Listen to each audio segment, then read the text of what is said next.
Hello and welcome back dear students to Unacademy J channel. I am Samir Chincholi, your mathematics mentor and this is J Live Daily 2.0 जहां पर आज हमारा lecture number 3 straight lines का, जहां पर हमें अपना सब टॉपिक कवर करना है important points of A triangle. आपको पता होगा कि हमने जो लेक्चर नंबर 2 किया था उसके अंदर हमने ऑलरेडी इस पर्टिकुलर सब टॉपिक का डिस्कशन स्टार्ट कर दिया था। हमने वहां पर सेंट्रॉइड का डिस्कशन कंप्लीट भी कर लिया था, तो उसी के आगे का डिस्कशन बच्चों जो हमारा है उसको हम यहाँ पे कंटिन्यू करने वाले हैं। एंड आप अगर अनअकैडमी जे चैनल के ऊपर नए हैं तो सबसे पहले बच्चों आपने इस चैनल को सब्सक्राइब कर लेना चाहिए। ये आपके इंडिया का नंबर 1 चैनल है जहां पर आप अमेजिंग एजुकेटर्स के साथ में कनेक्ट रह सकते हैं और यहां पर अपनी पूरी जेईई की तैयारी कंप्लीट कर सकते हैं अप टू एडवांस लेवल। ठीक है, तो यहां पे बेसिक से लेकर एडवांस तक आपके साथ में पूरी की पूरी जो है डिस्कशंस किए जा रहे हैं। Even if you are an aspirant of boards level या फिर आप मेंस लेवल के एस्पिरेंट है या फिर आप एडवांस लेवल के एस्पिरेंट है, you will always find the content suitable to your needs, क्योंकि यहां पर सब कुछ डिस्कस हो रहा है। ठीक है, एंड आप यहां पर बच्चों हमारे टीम के साथ में कनेक्टेड रहने के लिए टेलीग्राम या फिर डिस्कॉर्ड चैनल्स के ऊपर हमारे साथ में आ सकते हैं और वहां पर भी डिस्कशंस कर सकते हैं।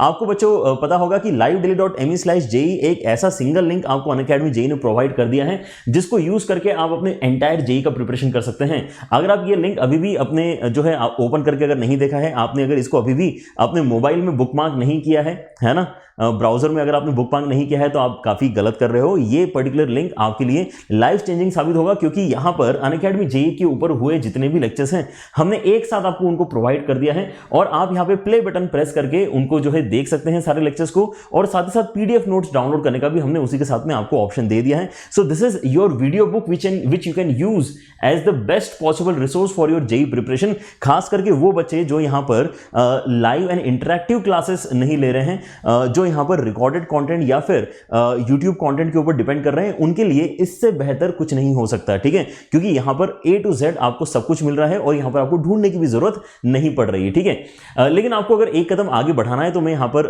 डेफिनेटली रिकमेंड करना चाहूंगा आप सभी बच्चों को अनअकैडमी सब्सक्रिप्शन, जहां पर आपकी लाइव एंड इंटरेक्टिव क्लासेस होती है ना, ताकि आपके जो डाउट्स हैं वो उसी समय हैंडल हो पाए।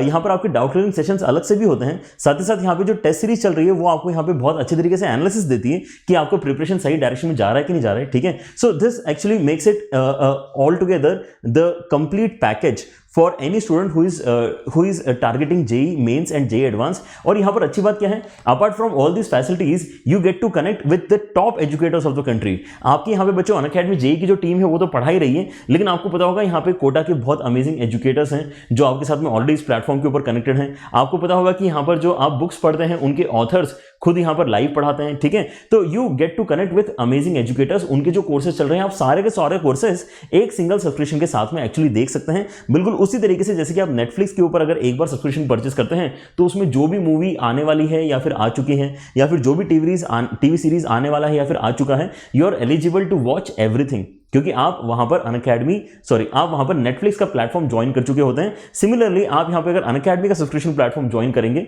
जहां पर आपको बस इतना पूछा जाएगा कि आप अपने गोल को अचीव करने के लिए कितने समय तक पढ़ना चाहते हैं। ठीक है, तो ऑब्वियसली यहां पर जो 12वीं वाले बच्चे हैं वो 1 साल के लिए, जो ड्रॉपर्स है वो 1 साल के लिए, और जो यहाँ पे 11वीं वाले बच्चे हैं वो 2 साल के लिए पढ़ना चाहेंगे। ठीक है, तो ये आपके रिकमेंडेड सब्सक्रिप्शन है। और अच्छी बात क्या है कि अनअकैडमी के ऊपर आपको ये सारे जो सब्सक्रिप्शन है सबसे ज्यादा अफोर्डेबल रेट में मिलते हैं। आप अगर समीर लाइव कोड का इस्तेमाल करेंगे तो आपको फर्दर 10% डिस्काउंट भी मिल जाएगा, ताकि आपकी प्राइसेस यहां पर कुछ इस तरीके की हो जाएंगी। 1 साल के लिए 34,000, 2 साल के लिए 50,000 के साथ में आप अपने यहां पर सब्सक्रिप्शन परचेस कर सकते हैं। ठीक है, and if you are not enrolled in the best Unacademy combat feature तो आपने यहाँ पे एक बार इसको एनरोल कर लेना चाहिए। ऑलरेडी आपके बच्चों 2 कॉम्बैट हो चुके हैं।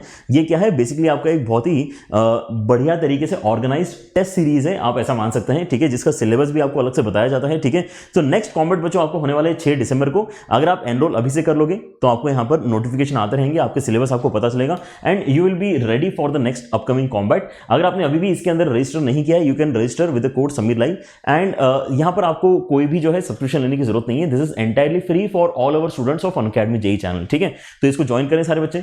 और साथ ही साथ यहां पर आपको जो बेसिकली जो स्पेशल क्लासेस हैं, ठीक है, उनको भी यहां पर देखना स्टार्ट कर देना चाहिए ऑन द अनअकैडमी ऐप, क्योंकि अपार्ट फ्रॉम द कोर्सेस है ना, जैसे कि यहाँ पर आपको अनअकैडमी कॉम्बैट जो है विदाउट सब्सक्रिप्शन जो है अटेंड करने के लिए मिल रहा है, वैसे ही यहाँ पर जो स्पेशल क्लासेस होती है वो फ्री होती हैं, उनको भी आप बेसिकली अटेंड करना स्टार्ट कर सकते हैं, ताकि आपका प्रिपरेशन जो है एक नेक्स्ट लेवल पे जरूर पहुंच पाए। ठीक है, लेकिन अभी के लिए स्टार्ट करते बच्चों हमारा आज का discussion which is for important points of A triangle. लेकिन आपको याद होगा कि मैंने आपको एक होमवर्क क्वेश्चन दिया था। Let us first discuss that and then we will proceed with the discussion of our main topic of the day which is about the important points of a triangle. ठीक है, सो यहां पर बच्चों आपका जो question था वो कुछ इस तरीके से था, if the coordinates of 2 points A and B are 3, 4 and 5, -2 respectively, then find the coordinates of the point P if PA is equal to PB and area of triangle PAB is equal to 10। ठीक है, तो पहली बात आपने यहां पर सोचना चाहिए कि आपके पास में ये जो पी पर्टिकुलर पॉइंट है, क्या इसका एक ही आंसर निकल कर आएगा या फिर यहां पे मल्टीपल आंसर्स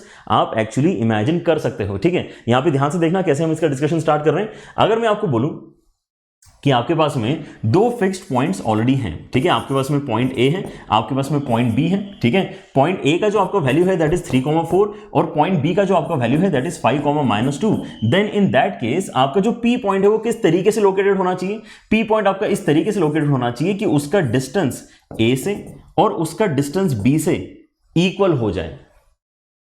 ऑलराइट, लेकिन आप यहां पे बोलोगे सर ऐसे तो बहुत सारे पॉइंट्स हो सकते हैं, अगर मैं इसके थोड़ा सा नीचे वाला पॉइंट लेता हूं तो भी वहां से डिस्टेंसेस पीए और पीबी के इक्वल आ सकते हैं। इनफैक्ट अगर मैं रेड लाइन के नीचे कोई एक पॉइंट लेता हूं तो भी यहां पे मैं सिमेट्री से देख सकता हूं कि पीए इज इक्वल टू पीबी आ सकते हैं। तो अभी हमारे पास में जो ये पर्टिकुलर पी के लोकेशंस आ रहे हैं वो तो बहुत सारे लोकेशंस आ रहे हैं, लेकिन अगर मैं यहां पे अपना सेकंड कंडीशन भी इनकॉर्पोरेट करूं कि यहां पे एरिया ऑफ पीएबी भी यहां पे फिक्स्ड 10 यूनिट्स के बराबर होना चाहिए, तो क्या यहां पे आपके उसमें एक फिक्स पॉइंट आएगा? एक बार सोच के देखते हैं। अगर मैंने यहां पे एरिया फिक्स कर दिया है, मैंने आपको अगर बोल दिया कि एरिया तो इसका 10 के बराबर ही आना चाहिए, देन आप यहां पे सोचो कि आपका जो यहां पे ट्रायंगल बन रहा है उसका बेस मतलब ए बी तो ऑलरेडी फिक्स्ड है, क्योंकि ए और बी आपके पॉइंट्स फिक्स्ड हैं, तो यहां पर ए बी का लेंथ आपका ऑलरेडी फिक्स हो गया। ठीक है, तो एरिया का फॉर्मूला क्या होता है? Half of base into height. आपका बेस अगर ऑलरेडी फिक्स हो गया है, आपका बेस का लेंथ अगर ऑलरेडी फिक्स्ड है, तो हाइट भी आपकी एक पर्टिकुलर लेंथ की होगी, आपको ऑल्टीट्यूड भी एक पर्टिकुलर लेंथ का होगा।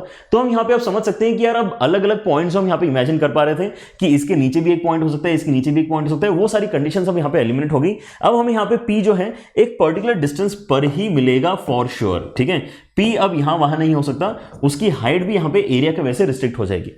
लेकिन अभी भी यहां पे और एक पॉसिबिलिटी बन सकती है। ठीक है, ये हमें बेसिकली यहां पे पता करना चाहिए कि अभी हमारा जो पॉइंट है वो ए बी लाइन सेगमेंट के अभी मैंने ऊपर ड्रॉ किया है। ठीक है, एक्चुअल कोऑर्डिनेट्स अगर मैं प्लॉट करूंगा तो मुझे पता नहीं, ये कुछ टेढ़ा मेढ़ा आएगा, लेकिन मेरे फिगर में मेरा पी पॉइंट अभी कहां ड्रॉ किया हुआ है, मैंने रफ फिगर के अंदर मैंने इसको ऊपर ड्रॉ किया हुआ है। क्या आप इमेजिन कर सकते हो कि बिल्कुल ऐसा ही पॉइंट आपका नीचे भी आ सकता है? इज देयर अ पॉसिबिलिटी, है ना? क्या ऐसा ये नीचे आने वाला पॉइंट आपको ऐसी कंडीशन प्रोवाइड कर सकता है कि पीए बिकम्स इक्वल टू पीबी? बिल्कुल कर सकता है। और क्या यहां पर मैं हाइट इस तरीके से इमेजिन कर सकता हूं ताकि मेरे पास में फिर से एरिया 10 के बराबर निकल कर आए? बिल्कुल कर सकता हूं। ठीक है, तो यहां पर हमारे पास सबसे पहला जो डिस्कशन कंप्लीट हुआ है वो क्या है कि हमें यहां पे एक्सपेक्ट करना चाहिए कि हमारे पास में मल्टीपल आंसर्स आएंगे। ठीक है, एक हमारा लाइन सेगमेंट के अगर उस पार है तो एक पॉसिबल आंसर हमारा लाइन सेगमेंट के इस पार भी होगा। ठीक है, नेक्स्ट अब यहां पे इसका कैलकुलेशन कैसे करेंगे? तो ये तो कैलकुलेशन करना मेरे ख्याल से बहुत ही आसान है। बहुत सारे बच्चों ने ऑलरेडी यहां पे जो है without even drawing the figure calculation complete करके अपना आंसर निकाल भी लिया होगा। ठीक है, so let us try to do the calculation now. हमें यहां पे दिया है कि भाई P is equal to PB होना चाहिए, तो अगर मैं पी के कोऑर्डिनेट्स लेटर से थोड़ी देर के लिए मान लेता हूं अल्फा कॉमा बीटा, तो पी ए और पी बी जो आपके लेंथ है वो अगर आपस में इक्वल है तो इनका स्क्वायर भी इक्वल होना चाहिए।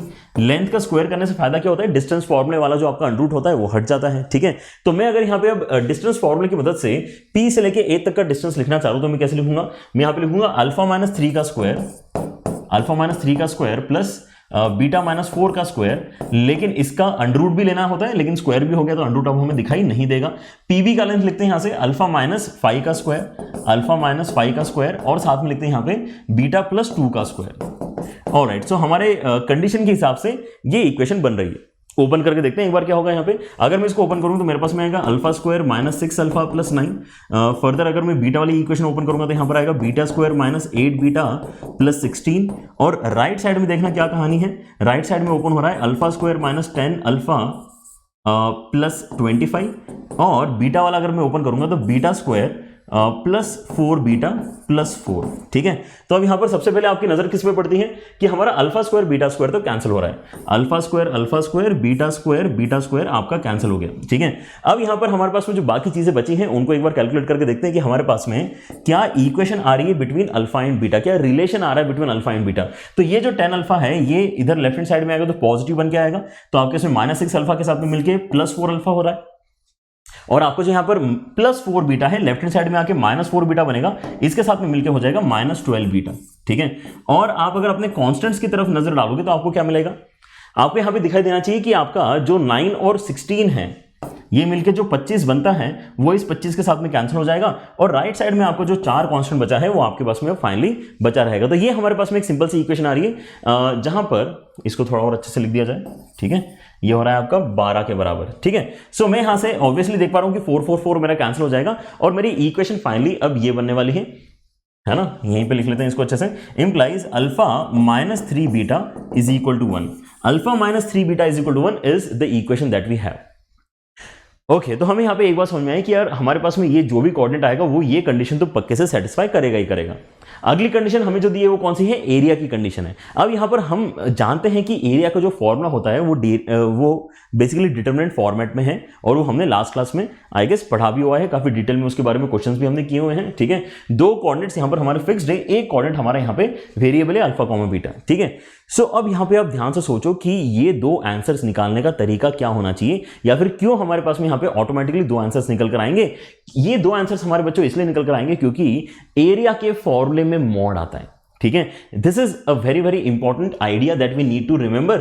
मैं यहां पे एरिया का जब भी फॉर्मूला लिखता हूं तो मुझे ऐसे ही कुछ लिखना चाहिए। हाफ ऑफ डिटरमिनेंट के अंदर आपके उसमें अल्फा बीटा 1 आपका पहला कोऑर्डिनेट, उसके बाद में आपके पास में दूसरा कोऑर्डिनेट मतलब 3 4 1, और आपका डिटरमिनेंट में तीसरा कोऑर्डिनेट मतलब 5 -2 एंड 1। ये तो आएगा ही आएगा, लेकिन ये आपका फाइनल रिजल्ट नहीं है। जब भी आप एरिया की बात करते हो तो आपको इसके ऊपर एक मॉडुलस साइन भी लगाना होता है, ठीक है। तो अंदर वाले जो 2 डंडे हैं वो तो डिटरमिनेंट का साइन है, बाहर वाले जो 2 डंडे हैं वो आपके यहां पे मॉडुलस के साइन है, ठीक है। तो मॉडुलस को अब मैं यहां पे जो है इनकॉर्पोरेट करूंगा मेरे डिस्कशन में, and that is the reason I will get plus minus के साथ में 2 different equations, and that is the reason I will definitely get 2 different possible answers, जो हम यहां पे ऑलरेडी विजुलाइज कर चुके हैं कि हाँ यार 2 अलग अलग आंसर्स तो हमारे पास में आना भी चाहिए थे, ठीक है। सो इक्वेशन बेसिकली देखो, इक्वेशन को पता नहीं फिगर विगर कैसे बन रहा है, लेकिन वो अपने आप से यहां पे सारा काम करके आपको दे रही है, ठीक है। That is the beauty of mathematics.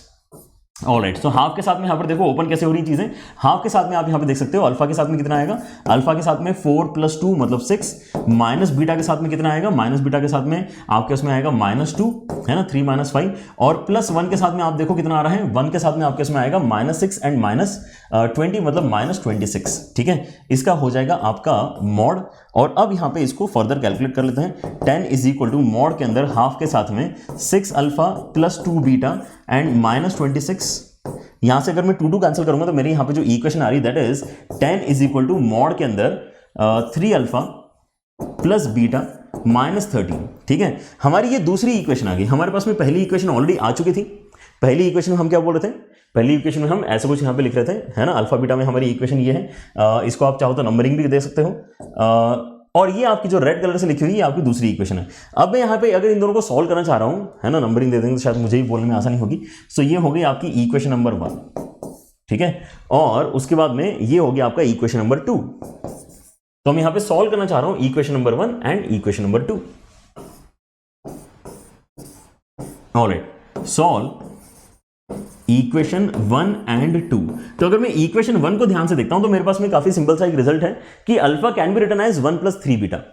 If alpha is equal to 1 + 3 beta, तो अगर मैं यहां पे रिप्लेस करता हूं अल्फा की वैल्यू तो मेरी इक्वेशन क्या बनेगी, 10 = मॉड के अंदर 3 टाइम्स ऑफ 1 + 3 बीटा, ये अल्फा के प्लेस में रिप्लेस हो गया, प्लस बीटा -13, ठीक है। एक बार जल्दी से कैलकुलेशन देखो यहां पर कैसे होने वाला है। आपके पास में यहां पे 9 बीटा और बीटा मतलब कितना बनेगा, आपके पास में बनेगा 10 बीटा, और यहां पर आएगा आपके उसमें 3, अलग से यहां पे है -13, तो कैलकुलेशन के बाद में बचेगा -10। अगर आप पूरी इक्वेशन में से यहां से 10 कैंसिल कर दोगे तो 1 = मॉड के अंदर आएगा बीटा -1। ये हमारे पास में बीटा की सिंप्लीफाइड वैल्यू निकल कर आ रही है। अगर आप इसको सॉल्व करोगे तो आपके इसमें बीटा क्या क्या निकल कर आएगा, आप बीटा -1 को +-1 के साथ में ओपन करोगे, और यहां पर आपके बीटा के 2 जो आंसर्स निकल कर आएंगे वो कौन कौन से हैं, ठीक है।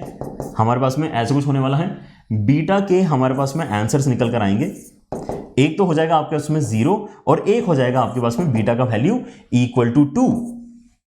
अगर आपका बीटा का वैल्यू 0 होता है, आपकी इक्वेशन देखो यहां पे ध्यान से क्या है, अगर आपका बीटा का वैल्यू 0 होता है तो इक्वेशन 1 आपको सजेस्ट कर रहा है कि अल्फा का वैल्यू कितना हो जाना चाहिए, उस केस में अल्फा का वैल्यू 1 के बराबर हो जाना चाहिए। और अगर बीटा का वैल्यू होता है 2, अगर आपका बीटा का वैल्यू होता है 2, देन इन दैट केस उस साइड -6 जाके हो जाएगा टोटल 7 के बराबर, और इसलिए अल्फा का वैल्यू हो जाएगा 7। तो यही तो हमें चाहिए था, यही हमारे वो 2 पॉइंट्स हैं जिनका हम यहां पे जिक्र कर रहे थे, जो हम इस तरीके से प्लॉट करके समझाने की आपको कोशिश कर रहे थे, ठीक है। तो आपका आंसर यहां पे क्या बनना चाहिए था बच्चों, आपका आंसर बनना चाहिए था यहां पे 1, 0 एंड देयरफॉर हमारे आंसर्स क्या होंगे, possible value of p can be 1,0 और इट कैन ऑल्सो बी 7,2, 7,2। ठीक है, ये हमारा मेन आइडिया है इस क्वेश्चन को सॉल्व करने के लिए। अगर आपको ये वाली बात समझ में आ गई, then we can proceed with our new topic of the day which is for the incentre. हम यहाँ पे इंपॉर्टेंट पॉइंट्स ऑफ ट्रायंगल जो पढ़ना चाह रहे हैं, उसमें आज के लिए सबसे पहला टॉपिक हमारा रहेगा अबाउट इन सेंटर। तो इन सेंटर क्या आप सब बच्चों को ऑलरेडी आता है? क्या आपको पता है कि इन सेंटर कब बनता है? यस, हम ये सारी बातें अपने जूनियर क्लासेस में पढ़ चुके हैं। अगर नहीं पता तो यहाँ पर मैं आपको फिर से बता देता हूँ। हम जब अपने ट्रायंगल के अंदर एंगल बाइसेक्टर्स को प्लॉट करते हैं, है ना, आपके ट्रायंगल के अंदर 3 एंगल्स हैं, triangle A, angle A, angle B, angle C. जब उनके बाइसेक्टर्स को प्लॉट करोगे तो वो तीनों के तीनों बाइसेक्टर्स कॉन्करेंट होंगे, मतलब तीनों बाइसेक्टर्स किसी एक पॉइंट पे इंटरसेक्ट होंगे। उस इंटरसेक्शन पॉइंट को आप क्या कहते हो? इन सेंटर कहते हो। ठीक है, और इन सेंटर जैसे कि इसके नाम में भी हमें समझ में आ रहा है कि ये किसी चीज का सेंटर है, मतलब यहां से शायद कोई सर्कल बनाया जा सकता है। ठीक है, तो अगर मैं यहां पे ध्यान से देखूं तो मेरे पास में इन सेंटर एक इतना बढ़िया पॉइंट है कि एक पर्टिकुलर रेडियस सिलेक्ट करके मैं एक ऐसा सर्कल रेड कलर का जो आपको दिखाई दे रहा है ड्रॉ कर सकता हूं जो मेरे साइड्स को टच करेगा, जो मेरे तीनों साइड्स को टच करेगा। ठीक है, ये इतना अमेजिंग पॉइंट है जिसको हम यहां पे फाइंड करना चाहते हैं। Obviously this is one of the important points of A triangle. लेकिन क्योंकि हम कोऑर्डिनेट ज्योमेट्री पढ़ रहे हैं तो हम यहां पर अभी सर्कल, है ना, कि रेडियस में ज्यादा इंटरेस्टेड नहीं है। आगे चल के हम एक टॉपिक पढ़ेंगे सॉल्यूशन ऑफ ट्रायंगल्स, ठीक है, जिसके अंदर हम सर्कल के रेडियस के ऊपर बहुत ज्यादा फोकस करेंगे, जिसको हम स्मॉल r से रिप्रेजेंट करेंगे और उसके अंदर बहुत सारे फॉर्मुलेस भी पढ़ेंगे। ठीक है, लेकिन आज का हमारा डिस्कशन यहाँ पे रिस्ट्रिक्टेड रहेगा फॉर द कोऑर्डिनेट। हम यहाँ पे इन सेंटर का कोऑर्डिनेट कैसे फाइंड कर सकते हैं? अगर मेरे पास तीनों कोऑर्डिनेट्स ऑफ वर्टाइसेस अवेलेबल हैं तो। ठीक है, अगर मेरे पास में x1 y1 x2 y2 और x3 y3, अगर ये 3 वर्टाइसेस हैं ऑफ अ ट्रायंगल, तो आई, हम इन सेंटर को किससे डिनोट कर रहे हैं? आई से डिनोट कर रहे हैं। आई का यहां पर कोऑर्डिनेट कितना होना चाहिए? तो इसके लिए आपके पास में बहुत ही प्यारा सा फॉर्मूला है। कई सारे बच्चे यहां पे केवल फॉर्मूला जो है जान के काफी खुश हो जाते हैं और उसको अप्लाई करके क्वेश्चन सॉल्व कर लेते हैं। लेकिन हम ऑब्वियसली यहां पर जो है अनअकैडमी जेईई के ऊपर इसका थोड़ा डिस्कशन भी करेंगे, है ना, एज यूजुअल, क्योंकि हम यहां पे इन डेप्थ अंडरस्टैंडिंग लेना चाह रहे हैं यार। यहां पर केवल फॉर्मूला देख के जो है क्वेश्चन सॉल्व करके उतना मजा नहीं आएगा जब तक हम यहां पर इसका अंडरस्टैंडिंग नहीं लेंगे कि यार ये फॉर्मूला बना कैसे, तब तक उतना मजा नहीं आएगा। ठीक है, so let us try to dig in and understand कि यार ये क्या चल क्या रहा है यहाँ पे, ये एबीसी कहां से आ गए। तो आप यहाँ पे ध्यान से देखो कि हम एबीसी किन चीजों को बोल रहे हैं। आपका जो ट्राइंगल के वर्टाइसेस एबीसी हैं, है ना, वो कैपिटल में लिखे हुए हैं। स्मॉल एबीसी क्या होते हैं? कैपिटल ए के सामने वाला जो साइड है, मतलब बीसी, उसका लेंथ हम स्मॉल ए से रिप्रेजेंट करते हैं। कैपिटल बी के सामने वाले लेंथ को स्मॉल बी से, कैपिटल सी के सामने वाले लेंथ को स्मॉल सी से हम रिप्रेजेंट करते हैं। और ये स्टैंडर्ड नोटेशन है। ठीक है, ये स्टैंडर्ड नोटेशन है, इसके अंदर हम कभी भी कोई चेंज करना नहीं चाहेंगे। मतलब अननेसेसरी मैं इसका लेंथ पी क्यू आर या फिर एक्स वाई जेड नहीं लेना चाहूंगा। ठीक है, यहां पर हम स्टैंडर्ड नोटेशन का इस्तेमाल करेंगे और उस फॉर्मेट में हमारा आंसर होता है इन सेंटर का ax1 plus bx2 plus cx3 upon a plus b plus c। देखो अब यहां पर याद करना कितना आसान है। यहां पर आपको करना क्या है? कॉम्बिनेशन कैसे बनाना है? आमने सामने वाले कॉम्बिनेशन बनाना है। x1 के सामने a है तो उन दोनों को मल्टीप्लाई किया, x2 के सामने b है तो उन दोनों को मल्टीप्लाई किया, x3 के सामने c है तो उन दोनों को मल्टीप्लाई किया। डिवाइड कैसे करना है? a प्लस बी प्लस सी, जो आपके यहाँ पे साइड लेंथ है उनसे आपको डिवीजन करना है। तो यार बेसिक आइडिया तो आपको अगर क्लियर हो गया है कि फॉर्मूला याद कैसे रखना है, तो अब यहाँ पे एटलीस्ट अब यहाँ पे जो है डरोगे नहीं जब भी आपके इसमें इन सेंटर का जो है एप्लीकेशन आएगा, क्योंकि याद रखना कितना आसान है ना। आमने सामने आमने सामने आमने सामने, मल्टीप्लाई करो, डिवाइड करो a प्लस बी प्लस सी से। वही सेम काम आपको y के लिए भी करना है। आमने सामने आमने सामने आमने सामने, मल्टीप्लाई करके ऐड करो और डिवाइड करो a प्लस बी प्लस सी से। लेकिन यहां पे जल्दी से एक डिस्कशन करते हैं जहां पर हमें समझ में आएगा कि यार हाँ, ये फॉर्मूला एक्चुअली बनना चाहिए। ठीक है, और ये ऐसा ही बनना चाहिए। ठीक है, बस यहाँ पे जो है छोटी सी रिक्वायरमेंट मेरी क्या है कि आपको ये थ्योरम पता है कि नहीं, है ना। तो मुझे पूरा यकीन है कि आपको पता होगा, लेकिन एक बार रिवीजन के लिए मैं आपको फिर से बता देता हूं। There is a very amazing theorem which is called angle bisector theorem. Angle bisector theorem basically क्या कहता है कि अगर आप किसी भी ट्राइंगल में एक बाइसेक्टर को प्लॉट करोगे, ठीक है, तो वो एंगल बाइसेक्टर जो होगा वो सामने वाली साइड को 2 पोर्शंस में डिवाइड करेगा, है ना। लेट अस से कि आपका यहां पर जो BC है उसके ऊपर आपका जो एंड पॉइंट आ रहा है एंगल बाइसेक्टर का, इट इज D। ठीक है, सो D जो है वो BC को 2 पार्ट्स में डिवाइड कर रहा है। ठीक है, और थ्योरम क्या बोलता है? Angle bisector divides the opposite side in the ratio of the length of the containing sides. ये एंगल किन 2 साइड्स ने कंटेन किया है, ये एंगल किन 2 साइड्स की मदद से बना है? तो ये जो पर्टिकुलर एंगल है A, ये बना है A बी और ए सी साइड लेंथ की मदद से। अगर मैं यहां पर इसको और आसानी से बोलना चाहूं तो मैं क्या बोलूंगा कि सी के सामने वाला साइड लेंथ कौन सा होता है, सी के सामने वाला साइड लेंथ स्मॉल सी के बराबर होता है और बी के सामने वाला साइड लेंथ स्मॉल बी के बराबर होता है। ठीक है, तो अब यहां पर मैं ज्यादा आसानी से बोल पाऊंगा। मैं ये बोलूंगा कि आपका जो एंगल बाइसेक्टर यहां पर डिवीजन क्रिएट कर रहा है वो किस रेशो में होगा, तो वो सी और बी के रेशो में होगा। जो यहां पे आपकी कंटेनिंग साइड्स की लेंथ है उसी लेंथ के रेशो में बेसिकली यहां पर डी जो है अपना यहां पर पॉइंट सिलेक्ट करता है। एंगल बाइसेक्टर एग्जैक्टली वहीं जाके मिलता है ताकि आपका जो बी से लेके डी तक का डिस्टेंस है इज टू डी से लेके सी तक का डिस्टेंस अगर आप कैलकुलेट करोगे तो ये exactly C is to B के बराबर निकल कर आएगा। जैसे ही आपको यहां पर रेशो पता चलता है, जैसे ही आपको यहां पर ये बच्चों वाली बात आपकी याद आती है, ठीक है, तो आप बोलोगे सर अब तो बहुत ही आसान है, मैं यहां पे एटलीस्ट डी का कोऑर्डिनेट तो निकाल ही सकता हूं, है ना, क्योंकि हमें यहां पे एक लाइन सेगमेंट दिख रहा है जिसके मुझे अपोजिट एंड्स पता है और मुझे यहां पर रेशो भी पता है जिस रेशो में डी इस पर्टिकुलर लाइन सेगमेंट को डिवाइड कर दो। सेक्शन फॉर्मूला हमारे दिमाग में आया और यहां से हमारे पास में डी का कोऑर्डिनेट देखो कितना बनेगा, सी जाएगा उधर मतलब cx3, बी जाएगा इधर मतलब bx2। डिवाइड कैसे करना है, c प्लस बी से डिवाइड करना है। वैसे ही y के लिए भी सेम काम करते हैं, c जाएगा उस साइड मतलब cy3, b जाएगा इस साइड मतलब by2 और आपको डिवाइड करना है c प्लस बी से। हमारा यहां पर आप ध्यान से सोचोगे तो आधा काम हो चुका है। अगर आप ध्यान से सोचोगे तो हमारे यहां पे आधा काम हो चुका है, हम यहां पे डी के कोऑर्डिनेट तक पहुंच चुके हैं। मतलब हम अब यहां पर ग्रीन लाइन के ऊपर डिस्कशंस ला सकते हैं। हमें ग्रीन लाइन का अपर एंड मतलब x1 y1 पता है, हमें ग्रीन लाइन का लोअर एंड मतलब डी के कोऑर्डिनेट्स अब यहां पर पता है।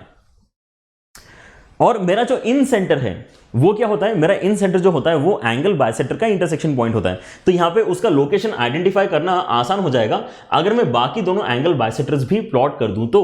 So let us try and do that. यहां से बी से मैं अपना एक एंगल बाइसेक्टर प्लॉट करता हूं, ठीक है, और सी से भी मैं अपना एंगल बाइसेक्टर प्लॉट करता हूं। तो होगा क्या, बड़ी आसानी से आपको अपना इन सेंटर मतलब आई लोकेट करते आ जाएगा। तो आई हमारा यहां पर आ गया। Now again my task is to understand कि ये जो हमारे पास में एंड पॉइंट्स ए और डी हैं, इन एंड पॉइंट्स को आई किस रेशो में डिवाइड करता है। ठीक है, सो आपको या तो यहां पे डायरेक्टली पता हो कि I divides A D in the ratio B plus C is to A, B plus C is to A. यहां पर ए हमने मार्क नहीं किया है, ए एक बार मैं मार्क कर लेता हूं। ठीक है, तो आपका ए लेंथ क्या है, कैपिटल ए के सामने वाला जो लेंथ है वो आपका स्मॉल ए के बराबर होता है। ठीक है, so b plus C is to A. आप ऐसा अगर याद रखना चाह रहे हो डायरेक्टली तो बहुत ही बढ़िया बात है, लेकिन आप समझना चाह रहे हो कि ये कहां से आया तो फिर एक छोटा सा डिस्कशन और हो जाए। ठीक है, आप यहां पर देख सकते हो एक छोटा सा ट्रायंगल है ना, आप यहां पे बड़ा ट्रायंगल ए बी से तो देख ही पा रहे हो, लेकिन अभी के लिए अपना ध्यान फोकस करो on the smaller triangle A B D. अगर आप ए बी डी को ध्यान से देखते हो तो वो कुछ फिगर आपको इस तरीके से दिखाई दे रहा है। एक आपके पास में ये है फिगर ऐसा, ठीक है, होपफुली ऐसा ही सबको दिखाई दे रहा है। ये ए हो गया, ये आपका बी हो गया, ये आपका डी हो गया, ए बी डी। तो ये जो आपका ट्रायंगल ए बी डी बना है, ठीक है, इसके लिए बी से लेके आई तक का जो एक लाइन जा रहा है, क्या आप ये गारंटी से बोल सकते हो कि ये अभी भी एंगल बाइसेक्टर ही है फॉर दिस स्मॉलर ट्रायंगल? अगर ये पॉइंट मेरे बड़े ट्रायंगल का आई है और मैंने अगर यहां से अभी ये लाइन मिटाया ही नहीं, मैंने यहां पे पहले बड़े ट्रायंगल में डिस्कशन करना था लेकिन एकदम से मैं आपको बोल रहा हूं छोटे ट्रायंगल में डिस्कशन करूं, तो भाई इस लाइन को क्या फर्क पड़ रहा है? अगर मैं यहां पे एंगल बाइसेक्टर पहले से ड्रॉ कर चुका हूं तो अभी भी ये जो लाइन जारी है वो बी को तो बाइसेक्ट करेगी ना, करेगी, बी को तो ये बाइसेक्ट करेगी करेगी। ठीक है, मतलब छोटे ट्रायंगल का एंगल बाइसेक्टर भी बी आई ही है, एंगल बी का बाइसेक्टर, क्योंकि हमने चेंज नहीं किया। तो यहां पर हम अब फिर से एंगल बाइसेक्टर थ्योरम अप्लाई कर सकते हैं। अगर मैं देख पा रहा हूं कि मेरा जो बी से लेकर आई तक का लाइन जा रहा है वो एंगल बाइसेक्टर है, तो हमें क्या पता होता है कि आई, जैसे कि डी हमने कैलकुलेट किया था कि D divides B C in the ratio C is to B, वैसे ही मैं यहां पर क्या बोल सकता हूं, I divides A D in the ratio something something. वो समथिंग समथिंग रेशो क्या होगा ये हमें पता करना है।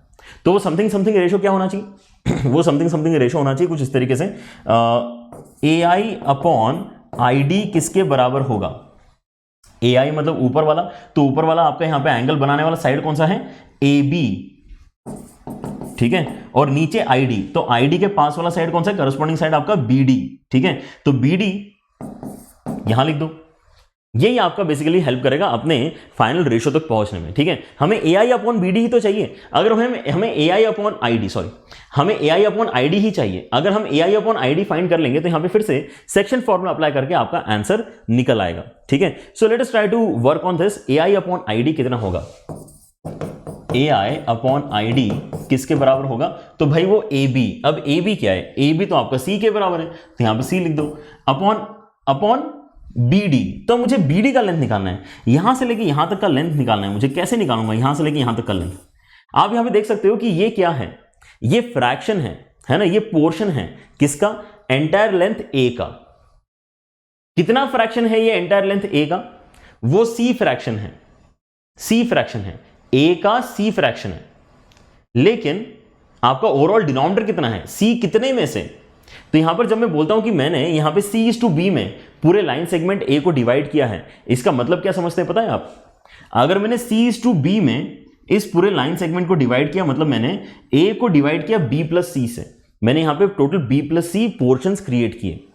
B plus C portions create करके मैंने C पोर्शंस इस साइड रख दिए जहां पे C लिखा हुआ है, और B पोर्शंस इस साइड रख दिए, ठीक है। तो ओवरऑल आपके पास में क्योंकि सारे के सारे इक्वल पोर्शन थे, तो यहां पर आपका जो लेंथ बना वो C के प्रोपोर्शनल बना, है ना, क्योंकि आपने C पोर्शंस यहां पर रख दिए और यहां पर आपने B पोर्शंस रख दिए, तो ये वाला लेंथ आपका B के प्रोपोर्शनल बना, ठीक है। तो आपके यहां पे लेंथ का जो डिवीजन होता है वो इस तरीके से आप इमेजिन कर सकते हो कि आप यहां पर कर क्या रहे हो, आप A को डिवाइड कर रहे हो into B plus C portions. आप A को डिवाइड कर रहे हो इन B plus C portions. B plus C portions में आपने इसको डिवाइड कर दिया, लेकिन BD के लिए आपने कितने पोर्शंस का इस्तेमाल किया? BD क्रिएट करने के लिए आपने C पोर्शंस का इस्तेमाल किया, ठीक है।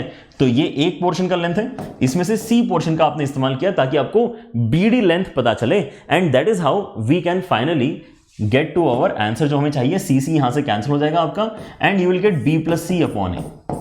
यही तो मैं आपको इनिशियली बोल रहा था, B plus C upon A। B plus C upon A, आपका I जो है वो इस रेशो में आपके एंगल बाइसेक्टर को डिवाइड करता है। और जैसे ही आपके पास में ये रेशो आ गया, मैं तो कह रहा हूं कि आप पूरा ट्रायंगल साइड में हटाओ और आप तो केवल अपना जो वो ग्रीन वाला एंगल बाइसेक्टर है ना उसके ऊपर पूरा फोकस ले जाओ। आपके पास में एक एंगल बाइसेक्टर है जिसका A एक एंड पॉइंट है x1 y1, आपका दूसरा एंड पॉइंट है D का कोऑर्डिनेट जिसके वैल्यूज क्या निकल कर आए हैं, जिसके वैल्यूज ऐसे कुछ हैं cx3 plus bx2 upon c plus b, और वैसे ही है आपके पास में y के वैल्यूज कितने हैं, cy3 plus by2 upon c plus b। अगर आपको यहां पे दोनों के दोनों एंड पॉइंट्स पता है, और अगर मैं यहां पर आपको I निकालने के लिए बोल रहा हूं which divides AD in the ratio this B plus C is to A, तो मैं यहां पे ज्यादा कुछ सोचूंगा क्यों? ये वाला वैल्यू जाएगा उस साइड मल्टीप्लीकेशन में, है ना, B plus C is to A, so sorry, ये वाला वैल्यू जाएगा उस साइड मल्टीप्लीकेशन में और ये वाला वैल्यू आएगा इस साइड मल्टीप्लीकेशन में, ठीक है। आप इसको सिंप्लीफाई करो, आपका यहां पे जो है करेक्ट आंसर निकल कर आ जाना चाहिए, है ना। तो ये थोड़ी सी मेहनत क्या करते समय आपको ये समझ में आया कि सेक्शन फॉर्मूला कितने अच्छे तरीके से यहां पर हम अप्लाई कर पा रहे हैं, ठीक है। कभी कभी रियलाइजेशन आता नहीं है अगर हम यहाँ पे डायरेक्टली फॉर्मूला बस देख भर के आगे बढ़ जाते हैं तो, ठीक है। यहाँ पर हमें और भी एक चीज समझ में आई कि हम यहाँ पे साइड लेंथ कैसे निकाल सकते हैं, जो हमने यहाँ पे BD का डिस्कशन किया। एंड अब बताओ आपका फॉर्मूला आ चुका है क्या? अगर मैं यहाँ पे A मल्टीप्लाई करूंगा x1 के अंदर, ठीक है, मेरा I का x कोऑर्डिनेट ऑफ I में कैलकुलेट करना चाह रहा हूं, तो उसके लिए मैं यहाँ पे कैलकुलेशन कैसे करूं? सेक्शन फॉर्मूला से A मल्टीप्लाई हुआ x1 के अंदर तो ax1 आएगा, plus B plus C multiply हुआ किसके अंदर? वो D के कोऑर्डिनेट में मल्टीप्लाई हुआ। B प्लस C मल्टीप्लाई हुआ किसके अंदर? D के कोऑर्डिनेट में, which is cx3 plus bx2 upon C plus B। जैसे ही आप ये लिखते हो देखो आपको कितना अच्छा लग रहा है, और नीचे कितना आ जाएगा? ये वाला रेशो प्लस ये वाला रेशो, मतलब B plus C plus A, ठीक है। आप अगर इसको कैलकुलेट करोगे तो आपको क्या पता चलेगा? आपको पता चलेगा कि यार ये दोनों तो आपके कैंसिल हो गए, और अब न्यूमरेटर में आपके पास में आ गया कितना? ax1 plus bx2 plus cx3 upon a plus b plus c, है ना। और यही तो हमको चाहिए था, यही तो वो फॉर्मूला है जो हम पहले आपको याद करा चुके हैं कि भाई आमने सामने वाली चीजें जो है उनको मल्टीप्लाई करना होता है और a plus b plus c से डिवाइड करना होता है, ठीक है। आमने सामने वाली चीजें, आमने सामने वाली जो आपकी चीजें हैं उनको मल्टीप्लाई करके ऐड करो और a plus b plus c से डिवाइड करो। This is how easy it is to remember the formula of incentre, है ना। लेकिन अगर कोई अप्लाई करने के लिए बोलेगा तो क्या आप आसानी से अप्लाई कर सकते हो? Let us try to do that in one of the questions. यहां पर मैंने वाई आई का वैल्यू नहीं लिखा है। आई होप सारे बच्चे यहां पे अब ऑलरेडी समझ गए होंगे, है ना। सेक्शन फॉर्मूला वापस अप्लाई करूंगा मैं, यही रेशियो जाएगा वाई के वैल्यू के अंदर मल्टीप्लिकेशन में, ये वैल्यू जाएगा वाई के वैल्यू के मल्टीप्लिकेशन में, तो आपको यहां पे बिल्कुल सिमेट्रिक रिजल्ट बनेगा। A Y one plus B Y two plus C Y three upon A plus B plus C, है ना। This is what we are expecting out of section formula. ठीक है, so very very easy to understand. Let us quickly go through the result once again. आपके पास में triangle है जिसके and points sorry vertices आपको पता है, और उसका इन सेंटर मतलब एंगल बाइसेट्स का इंटरसेक्शन पॉइंट अगर आपको निकालना है, you can directly use this result to get to your answer. लेकिन यहां पर देखो कि ये फॉर्मूला अप्लाई करने से पहले आपको 3 वैल्यूज कैलकुलेट करनी पड़ेंगी। मैंने अगर आपको यहां पे ए बी सी के कोऑर्डिनेट्स दे दिए हैं तो आपको यहां पर डिस्टेंस फॉर्मूले से पहले small A small B small C निकालने पड़ेंगे। But I guess distance formula apply करना हमें जो है बचपन से ही आता है। We are not that afraid of using it multiple times also in a single question. ठीक है, सो वही यहां पर सीखने की कोशिश करते हैं। Find the coordinates of the incentre of the triangle whose vertices are this and that. आपको 3 वर्टाइसेस गिवन है ना, दिस एंड दैट। तो यहां पर ए वर्टेक्स, बी वर्टेक्स, सी वर्टेक्स, कुछ ना कुछ नाम दे दिया जाए इसको, ठीक है, ताकि वो आमने सामने करने में अच्छा रहेगा। फिगर भी बना लो ताकि आमने सामने करने में आपको सहूलियत हो जाएगी, है ना। 0,6 कहीं पर भी रैंडमली मार्क कर रहा हूं मैं, ठीक है, इसको दिल पे मत लेना, रफ फिगर है। 8,12 यहां पे मार्क कर रहा हूं और 8,0 यहां पे मार्क कर रहा हूं, ठीक है। ऐसे हमारे पास में कुछ अभी यहां पे पॉइंट्स निकल कर आए हैं। आप मुझे यहां पर पहले तो ये बताओ कि भाई अब ए के सामने वाला जो आपका स्मॉल ए बनेगा उसका वैल्यू कितना आएगा, स्मॉल ए का वैल्यू कितना आएगा। तो मैं यहां पे डिस्टेंस फॉर्मूला से निकाल सकता हूं। 8 माइनस 8 करेंगे 0, 0 का स्क्वायर 0, 12 माइनस 0 करेंगे तो 12 का स्क्वायर 12 का स्क्वायर हो जाएगा, और उसके बाद अंडर रूट करेंगे तो वापस 12 आ जाएगा, ठीक है। आपका जो ए का वैल्यू है that should be equal to 12, ठीक है। दिस माइनस दिस का square plus this minus this का स्क्वायर का अंडर रूट। वैसे ही आपका एसी का लेंथ कितना आ जाएगा, दिस माइनस दिस का स्क्वायर मतलब 64 एंड दिस माइनस दिस का स्क्वायर मतलब 36, ऐड करेंगे तो 100, अंडर रूट लेंगे तो 10, तो आपका बी का वैल्यू आ गया है 10 के बराबर। और वैसे ही एक बार यहां पर भी कैलकुलेट कर लेते हैं। 0 माइनस 8 का स्क्वायर मतलब 64 एंड 6 माइनस 12 का स्क्वायर मतलब 36, दोनों का ऐड करके अगर यहां पे आप देखते तो 100 आएगा, अंडर रूट लोगे तो ये वाला वैल्यू भी आपका हो जाएगा 10 के बराबर, ठीक है। तो हमारे पास में अब तीनों वैल्यूज आ गए, तीनों वैल्यूज काफी आसान निकले हैं। हमारा फॉर्मुला भी इसका मतलब अप्लाई करना थोड़ा सा आसान रहेगा, ठीक है। फॉर्मुला आई होप सारे बच्चों को ऑलरेडी फर्स्ट गो में ही याद हो गया है।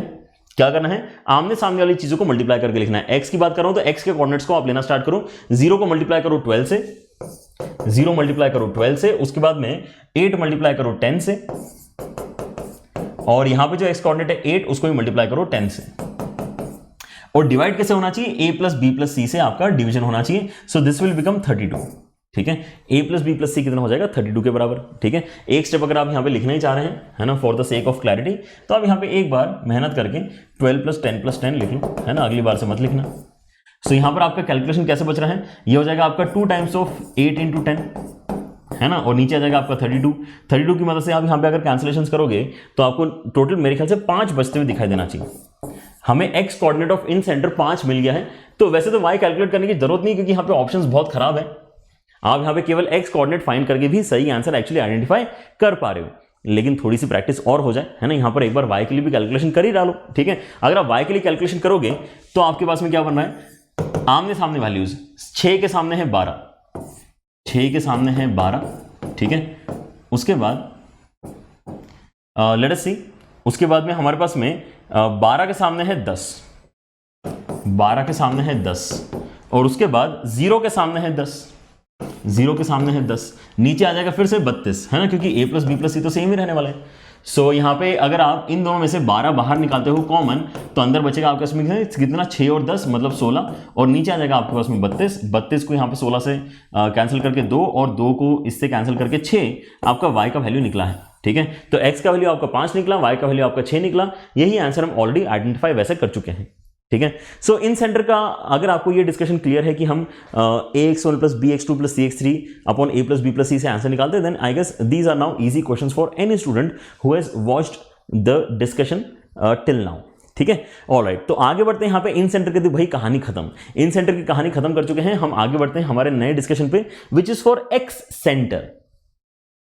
अब एक्स सेंटर मेरे ख्याल से हो सकता है कोई ऐसे बच्चे भी होंगे जिन्होंने इसके पहले कभी सुना नहीं होगा, ठीक है, and there is a huge chance कि मैक्सिमम बच्चों ने नहीं सुना होगा। तो पहले तो एक्स सेंटर वैसे नाम से हमें थोड़ा सा आइडिया लग रहा है। एक होता है इन सेंटर, इसका नाम है एक्स सेंटर। तो ये एक ऐसा सर्कल का सेंटर है जो ट्रायंगल के बाहर लाई कर रहा है। इसके पहले वाला जो हमने इन सेंटर किया था उससे भी एक सर्कल बन रहा था, लेकिन वो सर्कल अंदर बनता है अगर आपको तीनों साइड्स को टच करवाना होता है तो। ठीक है, आपका इन सेंटर ट्रायंगल के अंदर है, उससे बनने वाला सर्कल भी ट्रायंगल के अंदर है। एक्स सेंटर जो है वो एक ऐसे सर्कल का सेंटर है जो एक साइड को तो एक्चुअली टच करेगा, यहां पे देखो बीसी को ये सर्कल एक्चुअली टच कर रहा है, लेकिन बाकी दोनों साइड्स को एक्सटेंड करने के बाद टच करेगा। मतलब डायरेक्टली एबी को टच नहीं कर पा रहा है, लेकिन आपने एबी को आगे एक्सटेंड किया तो हाँ यार अभी टच कर पा रहा है यहां पे। ठीक है, वैसे आपने एसी को आगे एक्सटेंड किया तो ये टच कर रहा है। ठीक है, तो आपका जो एक्स सर्कल होगा, है ना, यहां पर हमारा नाम क्या रहेगा, एक्स सर्कल। एक्स सर्कल जो आपका होगा वो बेसिकली टच तो करता है सारी साइड्स को, लेकिन एक को डायरेक्टली करता है और एक को दो को वो एक्सटेंड करने के बाद टच करता है। लेकिन ये जो मैंने डिस्कशन किया है ये हमारे आंसर तक पहुंचने में हमारी हेल्प नहीं करने वाला है। ठीक है, हम यहां पे क्योंकि निकालना क्या चाहते हैं, हम यहां पे एक्स सर्कल का वैसे भी ज्यादा डिस्कशन करना नहीं चाहते हैं, हम ज्यादा डिस्कशन एक्स सेंटर का करना चाहते हैं। मतलब ये जो हमारे पास में पॉइंट आया है हम ये पॉइंट फाइंड करना चाहते हैं। ठीक है, तो ये पॉइंट आपका कैसे निकलता है पहले इस बात को समझते हैं। Excentre is the point of concurrency of two external angle bisectors and one internal angle bisector. तो आप यहां पर देखो कि आपका ये जो I1 है ना, इसका नाम देखो I1 रखा है हमने, बीच वाले का नाम हमने I रखा था, बाहर वाले का नाम हमने I1 रखा है। ठीक है, तो यहां पर आपका डेफिनेशन है जो क्या बोल रहा है, डेफिनेशन बोल रहा है कि देखो आपने एक तो बनाया है इंटरनल एंगल बाइसेक्टर और बाकी दोनों एंगल्स के आपने क्या बनाए हैं, जो एक्सटर्नल एंगल बाइसेक्टर है वो बनाए हैं।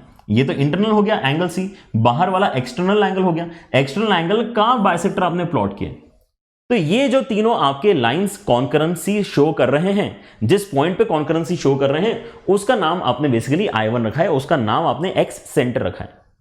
अब यहां पर वैसे बच्चों को समझ में आ गया होगा सर यहां पर इसका I1 नाम रखने का रीजन ये है कि यहां पे I2 और I3 भी होना चाहिए।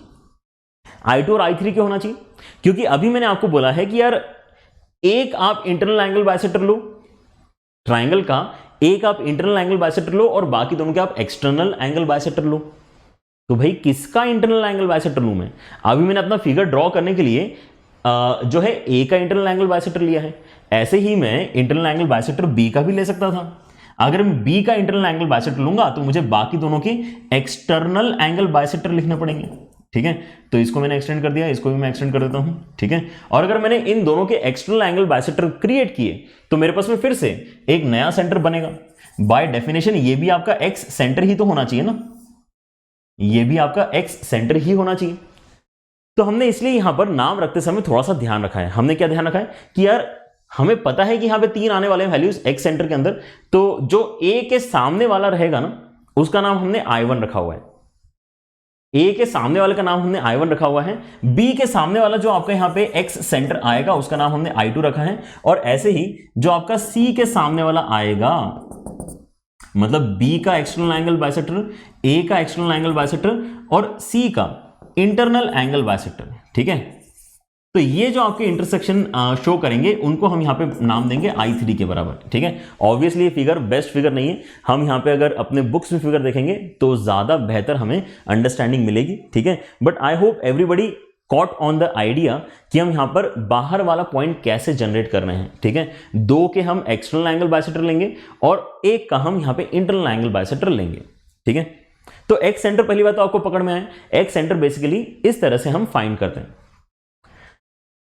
लेकिन अगर मुझे कोऑर्डिनेट चाहिए तो मुझे और भी कुछ यहां पे सेक्शन फॉर्मूला अप्लाई करने जैसा कुछ तो चाहिए होता है। हमने यहां पे सेंट्रोइड का डिस्कशन ऑलरेडी कर लिया है, सेंट्रोइड में भी वो 2:1 वाला रेशो हमें पता था, है ना। फिर अभी हमने इन सेंटर का डिस्कशन किया, इसके अंदर अभी एंगल बाइसेक्टर थ्योरम लगा के हमने यहां पे कुछ ना कुछ जो है अपने सेक्शन फॉर्मूला का इस्तेमाल करके कोऑर्डिनेट तक जाने की कोशिश करी थी। ठीक है, यहां पर भी मैं वही करना चाहता हूं, लेकिन इसके लिए फिर से हमें यहां पे बेसिक नॉलेज कुछ तो होना चाहिए। ठीक है, जो हमें यहां पे बेसिक नॉलेज रिक्वायर्ड है about the excentre of a triangle वो ये है। ठीक है, this is very very important. ठीक है, कि आप अगर इन सेंटर और एक्स सेंटर को अगर कंपेयर करते हो then these are harmonic conjugates, है ना। हमने किया है अपने ऑलरेडी डिस्कशन में, लास्ट लेक्चर में शायद हमने हार्मोनिक कॉन्जुगेट्स का भी डिस्कशन किया था।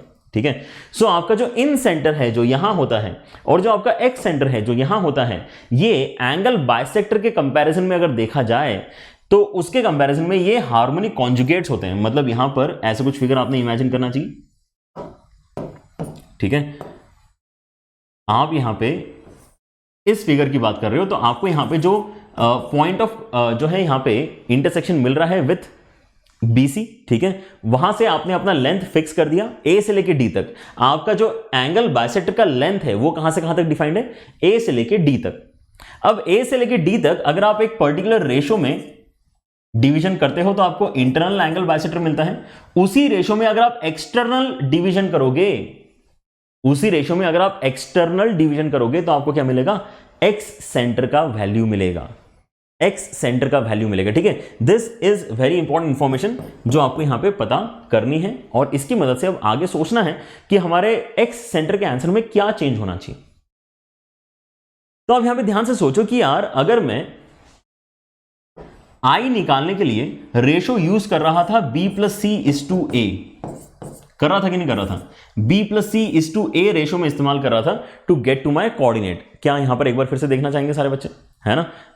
हम किस रेशो का इस्तेमाल कर रहे थे, B+C:A रेशो का इस्तेमाल कर रहे थे। ये रहा हमारे पास में फिगर, ठीक है। तो अगर मेरे पास में ऑलरेडी इन सेंटर निकालने के लिए इस रेशो का इस्तेमाल हो चुका है, पॉजिटिव रेशो का इस्तेमाल हो चुका है, देन एक्स सेंटर निकालने के लिए which is obviously the external divisor, है ना। यहां पे हम एक्सटर्नली डिवाइड कर पा रहे हैं उस पर्टिकुलर पॉइंट की मदद से हमारे लाइन सेगमेंट AD को। तो हमारे यहां पे रेशो भी नेगेटिव वाला इस्तेमाल करना चाहिए, ठीक है। नेगेटिव वाला रेशो इस्तेमाल करने का मतलब क्या है कि इन दोनों में से किसी एक को नेगेटिव वैल्यू अलॉट कर दो। तो अगर मैं अपना आंसर निकालना चाहता हूं एक्स सेंटर का तो इतना सा ही बस माइनर चेंज करना है, क्योंकि D तक तो आपको वैसे भी आना है ना, आपको अपनी ग्रीन लाइन तक तो आ ही जाना है, ग्रीन लाइन तक तो आपको आना ही है। देखो यहां पर आपका जो एक्स सेंटर है वो भी AD के ऊपर ही लाई कर रहा है, बस दिक्कत क्या है कि AD एक्सटेंडेड पे लाई कर रहा है।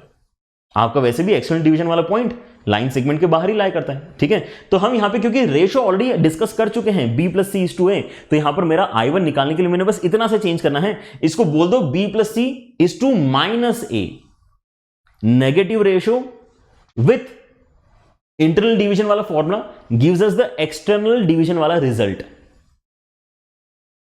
फिर से सुन लो, negative ratio with internal division वाला formula gives us external division वाला रिजल्ट। मतलब यहां पर मुझे एक्सटर्नल डिवीजन मिल जाएगा अगर मैं यहां पे सीधे सीधे B+C:-A लिखूं, और जैसा यहां पर मेरा फॉर्मूला जनरेट हो रहा था I के लिए, वैसे ही I1 के लिए अप्लाई कर दूं। तो क्या चेंज हुआ, इतना सा चेंज हुआ कि A के प्लेस में आपको -A लिखना है। क्या करना है, A के प्लेस में आपको -A लिखना है। तो आपने अगर A के प्लेस में -A लिखा तो आपके पास में क्या आ गया, एक्स सेंटर I1 का फॉर्मूला आ गया। यहां पर आपने सिमेट्री नोटिस करी, जब आप A के सामने वाला I1 निकाल रहे हो, A के सामने वाला जो कोऑर्डिनेट I1 निकाल रहे हो उसके अंदर A को नेगेटिव किया है, बाकी B और C अभी तक वैसे ही है। तो अगर मैं बाय सिमेट्री भी यहां पे चलूं, है ना, अगर मैं यहां पे ज्यादा ना सोचूं, केवल बाय सिमेट्री भी चलूं, तो भी क्या आप I2 का फॉर्मूला इमेजिन कर पा रहे हो ऑटोमेटिकली कि अच्छा ऊपर जब मैं A के सामने वाला पॉइंट निकालने की कोशिश कर रहा था तो A वाले वैल्यूज को मैंने नेगेटिव कर दिया था। तो मैं अगर B के सामने वाले जो पॉइंट निकल कर आएगा, जो आपके यहां पे I2 निकल कर आएगा, अगर आपको उसका कोऑर्डिनेट लिखना है तो आपने क्या करना चाहिए, जो आपका यहां पर फॉर्मूला बन रहा था किसके लिए, I के लिए, मतलब इन सेंटर के लिए, उसके अंदर बस आप B वाले वैल्यूज को नेगेटिव कर दो, ठीक है, क्योंकि external division, right, external division है, इसलिए यहां पर आपको नेगेटिव साइन दिखाई देगा ऑब्वियसली। और वैसे ही आपको अगर C के सामने वाला पॉइंट चाहिए, C के सामने वाला अगर आपको एक्स सेंटर चाहिए तो आप C वाले वैल्यूज को बस नेगेटिव भर कर दो। So excentre is easy that way to understand and to remember also. यहां पर आपको 3 अलग अलग फॉर्मुलेस दिख रहे हैं, लेकिन आई डोंट थिंक किसी बच्चे को ये डर लगा होगा देखिए कि हम 3 फॉर्मुलेस याद कैसे करेंगे, क्योंकि आपको एक्स सेंटर का फॉर्मूला अलग से याद करना ही नहीं है। आपको फॉर्मूला किसका याद करना है, इन सेंटर का, वो तो आमने सामने करके हमने ऑलरेडी याद कर लिया, ठीक है। यहां पर अब एक्स सेंटर के लिए बस आपको कितना चेंज करना है, ए के सामने वाले के लिए A को माइनस, B के सामने वाले के लिए B को माइनस, C के सामने वाले के लिए C को माइनस, ठीक है। And this is how we can calculate the coordinate of all the 3 excentres if we already have the coordinates of A, B and C, ठीक है। जब हम यहां पर हमारा सॉल्यूशन ऑफ ट्रायंगल्स चैप्टर पढ़ेंगे तो ये सारी चीजें फिर से हमारे डिस्कशन में आएंगी, बट वहां पर हम ज्यादा करके लेंथ में इंटरेस्टेड होंगे, लेंथ ऑफ एंगल बाइसेक्टर कितना, लेंथ ऑफ आपका इन सर्कल कितना, लेंथ ऑफ सर्कम सर्कल कितना, ठीक है, वहां पे डिस्कशन पूरा लेंथ के ऊपर ज्यादा फोकस्ड होगा। यहां पर कोऑर्डिनेट्स की वैल्यूज के ऊपर हमारा डिस्कशन ज्यादा करके फोकस्ड है, ठीक है। मतलब एग्जाम में तो कुछ भी आ सकता है, क्योंकि हम यहाँ पे जो है अभी चैप्टर जो है भले ही फोकस में नहीं ला रहे हैं लेंथ के लिए, लेकिन एग्जाम में तो आपका क्वेश्चन कैसे भी बन सकता है। सो एंड तक आते आते आपको यहाँ पे दोनों ही चीजें पता होंगी, ठीक है। ऑलराइट, आई गेस यहाँ पर हमारा जो फिगर था वो सारे बच्चों को ऑलरेडी क्लियर हो चुका है, तो यहाँ पर मैं एक्स्ट्रा बनाने की कोशिश नहीं कर रहा हूँ, ठीक है। मैं यहाँ पर बेसिकली जो बताना चाह रहा था आपको, यहाँ पे 3 सर्कल्स कैसे बनेंगे वो बताना चाह रहा था। तो आई गेस सारे बच्चों को विजुलाइज ऑलरेडी हो चुका है जब हम यहाँ पर हमारा डिस्कशन कर रहे थे, राइट। अगर मेरा सेंटर यहाँ पर है तो मेरा सर्कल कैसे बनेगा, इमेजिन कर पा रहे हैं सारे बच्चे, आपका सर्कल ऐसा बनेगा, ठीक है, जहां पर आप एक बार AC को डायरेक्टली टच कर रहे हो और बाकी दोनों को एक्सटेंडेड फॉर्मेट में टच कर रहे हो, ठीक है। तो ये आपका सर्कल बनेगा राइट हैंड साइड में, और वैसे ही आपका एक लेफ्ट हैंड साइड में सर्कल बनेगा जहां पर आप AB को डायरेक्टली टच करोगे लेकिन बाकी दोनों को एक्सटेंडेड फॉर्मेट में टच करोगे, ठीक है। So this is how we get all the 3 circles, all the 4 circles, है ना। एक तो इन सर्कल हो गया और बाकी आपके एक्स सर्कल्स हो गए, ठीक है। Alright, obviously fair figure would have been better, so let us see if I can find one and show that to you in some or the other lecture. All right, so this we have already done. Let us try to discuss the remaining 2 important points, but यहां पर मैं आपके साथ में कोई formula discuss नहीं करूंगा, ठीक है। ऑल्दो आपको बुक्स में फॉर्मूला होता है, ortho centre and circum centre दोनों ही जो यहां पर important points of a triangle है, बहुत इंपॉर्टेंट है, मना नहीं कर रहा हूं, ठीक है। लेकिन मैं इसका फॉर्मूला आपके साथ में डिस्कस नहीं करूंगा, क्योंकि वो जो फॉर्मूले हैं उसके अंदर जो हमें रिक्वायरमेंट होती है ना, वो साइन ऑफ सम एंगल, है ना, टैन ऑफ सम एंगल, इस तरीके से हमारी रिक्वायरमेंट होती है। और sine of some angle, tan of some angle निकालना यहां पर कोई बहुत आसान काम नहीं होता है। उससे ज्यादा आसान काम मैं आपको सिखा पाऊंगा अगर मैं आपको स्ट्रेट लाइंस की इक्वेशन बता दूं तो, ठीक है, जो हमारा ऑब्वियसली डिस्कशन 1-2 लेक्चर में वैसे भी हो जाने वाला है, ठीक है। So we will get back to this topic and understand कि हम यहां पर ऑर्थो सेंटर कैसे निकाल सकते हैं। लेकिन अभी के लिए आप बस एक डेफिनेशन रिवाइज कर लो कि ऑर्थो सेंटर होता क्या है। ऑर्थो सेंटर आपके ऑल्टीट्यूड्स का इंटरसेक्शन पॉइंट होता है। ऑल्टीट्यूड्स मतलब आप अपने वर्टाइसेस से परपेंडिकुलर ड्रॉप्स यहां पे ऐसा कुछ ड्रॉ करोगे, ठीक है, और ये जो परपेंडिकुलर ड्रॉप्स होंगे वो कॉन्करेंसी शो करेंगे एट अ पर्टिकुलर पॉइंट, जिसको हम क्या बोलते हैं, ऑर्थो सेंटर बोलते हैं, ठीक है।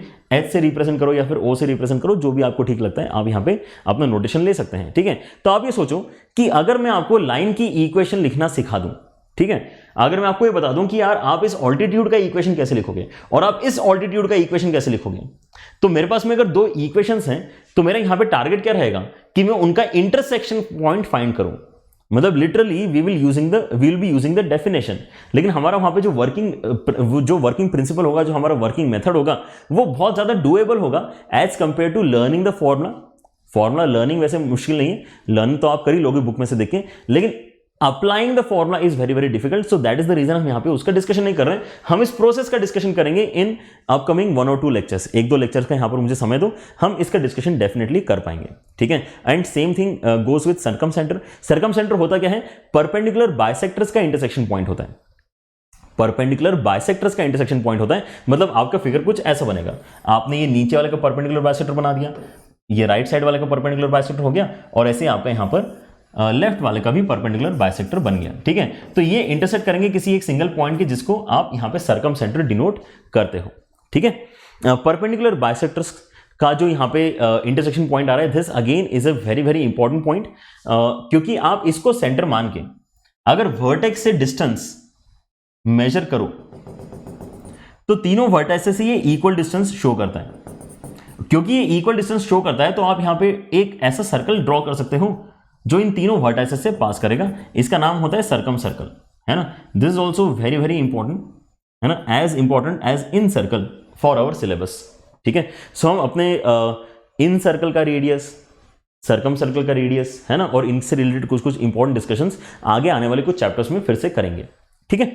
सो फिर से यहां पर मैं आपको ये बताना चाह रहा हूं कि अगर मैं आपको instead of showing the formula which is not at all, है ना, एप्लीकेबल इन एग्जाम एनवायरमेंट, आप वो फॉर्मूला अप्लाई करके आंसर नहीं निकालोगे कभी भी अपनी लाइफ में, ठीक है। सो मैं तो उसको याद भी नहीं किया है कभी, ठीक है। लेकिन मैं शो कर सकता था, लेकिन फिर मैंने उसे शो भी क्यों करूं, जब कभी हमें लाइफ में उसका इस्तेमाल ही नहीं करना, तो शो करके भी क्या मतलब है। जैसे कि अगर आपको लेट अस से लाइफ में कभी प्राइवेट जेट में बैठने को ही नहीं मिलने वाला है, तो उसके बारे में अननेसेसरी सोच के मतलब क्या है, ठीक है। वैसे कुछ है यहाँ पे कि यार फॉर्मूला है, एग्जिस्ट करता है, हमको पता है, लेकिन काय को यहाँ पे जो है उसके बारे में ज्यादा डिस्कशन करना, जाने दो उसको, ठीक है।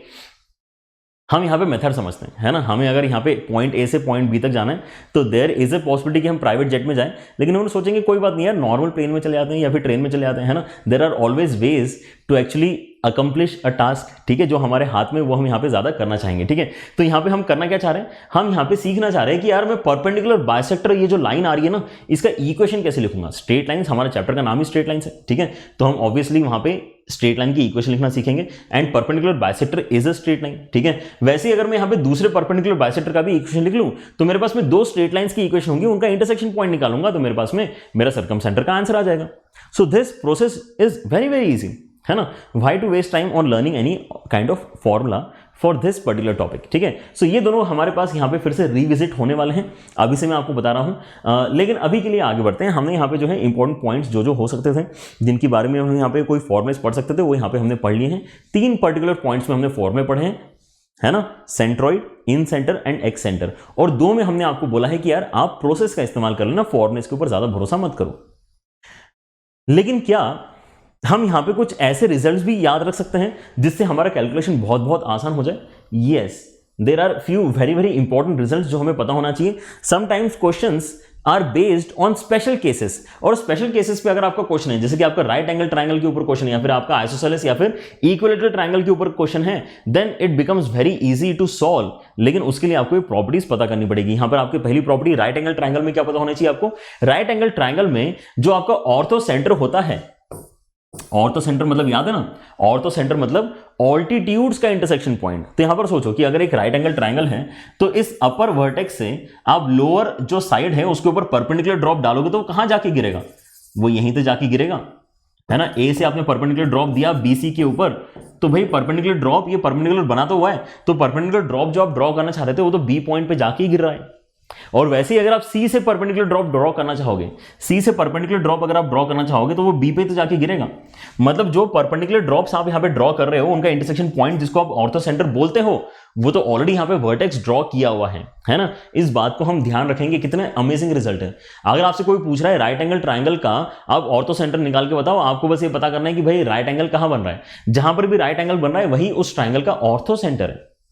सिमिलरली आपको अगर कोई राइट एंगल ट्रायंगल का सर्कम सेंटर पूछ रहा है, अगर आपको कोई राइट एंगल ट्रायंगल का सर्कम सेंटर पूछ रहा है तो वो तो हाइपोटेनस का मिड पॉइंट होता है ना।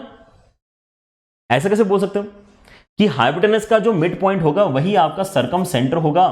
ऐसा हम इसलिए बोल सकते हैं क्योंकि हमें एक बहुत ही इंटरेस्टिंग सा रिजल्ट पता है अबाउट सर्कल्स, ठीक है। हम सर्कल में क्या जानते हैं? अगर मैं एक सर्कल ड्रॉ करूं जो ए बी और सी तीनों से पास हो रहा है, ठीक है, तो यहां पर मैं देख पा रहा हूं कि यार ये जो बी पे एंगल बन रहा है 90 डिग्री।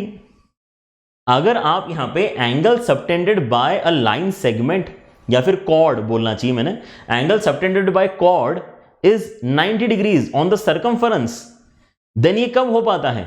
जब AC आपका सर्कम सर्कल होगा तभी हो पाएगा। और अगर AC आपका जो आर्क है वो अगर सर्कम सर्कल है तो AC लाइन सेगमेंट जो यहां पर आपको दिख रहा है वो डायमीटर होना चाहिए ना। और अगर ये डायमीटर है, अगर AC आपका डायमीटर है तो A और C का मिड पॉइंट ही तो आपका सेंटर होगा। That is what this property is trying to convey, कि आपको अगर राइट एंगल ट्रायंगल के अंदर ऑर्थो सेंटर पता करना है तो आप बस इतना पता करो कि आपका 90 डिग्री कहां पर बनेगा, और अगर आपको सर्कम सेंटर पता करना है तो आपको बस इतना करना है, मिड पॉइंट फॉर्मूला अप्लाई करो और हाइपोटेनस का मिड पॉइंट फाइंड कर लो, ठीक है। Next result that we want to do is for orthocentre, centroid and circumcentre. ये जो हमारे 3 इंपॉर्टेंट पॉइंट्स हैं, आपको पता होना चाहिए कि ये हमेशा कोलिनियर होते हैं। किसी भी ट्रायंगल में ये हमेशा एक लाइन के ऊपर लाया करते हैं। एंड इंटरेस्टिंगली आपका जो ऑर्थो सेंटर है, ओके, आपका जो ऑर्थो सेंटर है और जो आपका सर्कम सेंटर है, इस लाइन सेगमेंट को सेंट्रोइड हमेशा 2:1 के रेशियो में डिवाइड करता है। ये फैक्ट हम सभी को पता होना चाहिए, राइट। आपका जो सेंट्रोइड है जिसको हम G से डिनोट कर रहे हैं, वो ऑर्थो सेंटर जिसको हम अभी O से डिनोट कर रहे हैं, एंड सर्कम सेंटर को 2:1 के रेशियो में डिवाइड करता है। प्लीज रिमेंबर दिस, इसका एप्लीकेशन आपको कहीं ना कहीं डेफिनेटली मिल सकता है, ठीक है। और अगर मैं यहां पर अपने फिर से स्पेशल ट्रायंगल्स के ऊपर आ जाऊं तो इन आइसोसेलेस ट्रायंगल आप यहां पर देख पाओगे कि आपके जितने भी सारे इंपॉर्टेंट पॉइंट्स हैं वो सब एक लाइन के ऊपर लाया करेंगे। आपके आइसोसेलेस ट्रायंगल में सारे के सारे पॉइंट्स एक लाइन के ऊपर लाई क्यों करेंगे? क्योंकि एक बहुत ही अच्छी लाइन आप यहां से ड्रॉ करते हो, ठीक है। अगर आप बेसिकली देखना यहां पे ध्यान से, अगर आप एक आइसोसेलेस ट्रायंगल का डिस्कशन कर रहे हो और उसके अंदर अगर मैंने आपको बोला कि ऑल्टीट्यूड ड्रॉप करो, अगर जैसे ही मैंने बोला कि ऑल्टीट्यूड ड्रॉप करो, आपने यहां पे ये फिगर बना दिया, लेकिन उसके बाद में आपको मिल जाएगा यहां पे क्या? कॉन्ग्रुएंसी, क्योंकि आइसोसेलेस ट्रायंगल इसलिए दो एंगल बराबर, आपने बोला ऑल्टीट्यूड ड्रॉप करना इसलिए 90 डिग्री बराबर, और आपका ये वाला साइड भी कॉमन है, ठीक है। अगर दो एंगल बराबर है तो आपका ये वाला एंगल भी बराबर है ना। तो अब यहां से हमें जैसे ही बोला कि कॉन्ग्रुएंसी की वजह से आपके ये दोनों एंगल भी बराबर है, क्या मैं बोल सकता हूं कि यही वाला लाइन आपका एंगल बाइसेक्टर भी होना चाहिए? क्योंकि ये क्या कर रहा है, इसमें ये स्पेशलिटी है इस लाइन के अंदर कि ऊपर वाले एंगल्स को ये इक्वेट कर पा रहा है, ठीक है।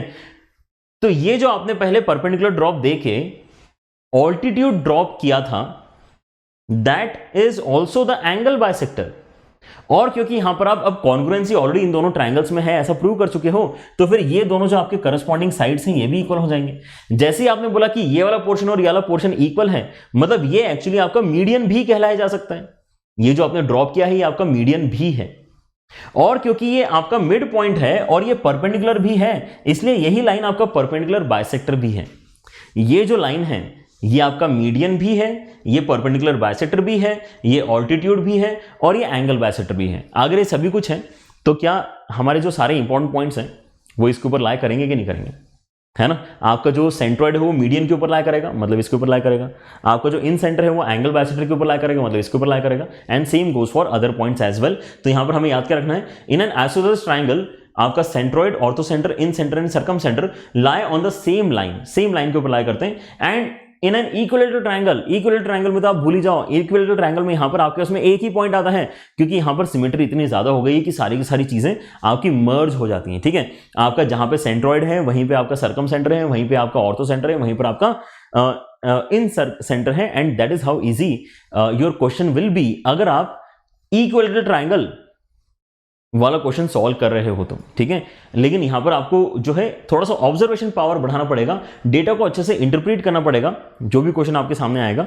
And if you are able to recognise any of the given important results, then आपका क्वेश्चन बिल्कुल चुटकियों में सॉल्व हो जाएगा। Let us try to do some questions, ताकि आपको कॉन्फिडेंस आए कि यार ये सारी चीजें याद करके फायदा तो होता है, ठीक है। So first question is this, आपको यहां पर पता करना है the incentre of the triangle with vertices this and that.